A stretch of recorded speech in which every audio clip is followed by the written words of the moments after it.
Welcome to Luca and Miguel. Enjoy the video. You need a working charger and a clear port. Begin now. Plug the Chromebook into a known good charger and wall outlet because many failures are simple power faults. Check for loose connectors or debris that prevent contact. Once the charger is connected, watch for any LED or charging symbol. Absence tells you to try a different cable or power brick. If you see activity, wait 5–10 minutes and then attempt a normal power press. This establishes whether the issue is charging or deeper hardware.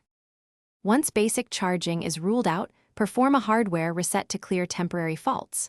Hold power plus refresh for about 10 seconds. This reinitializes the embedded controller and often restores bootability. If that fails and you're comfortable, disconnect the internal battery per your model's instructions to force a full power cycle. Make sure to ground yourself and remove external power first. If the screen stays blank, try recovery key combo, ESC plus refresh plus power, to see if firmware responds, because a stuck firmware path prevents normal startup. If resets didn't fix it, confirm whether the system actually powers on by connecting an external monitor. That separates screen failure from total power loss. If you can access recovery or a recovery USB, create and boot a Chrome OS recovery image to reinstall the OS. This fixes corrupt system partitions.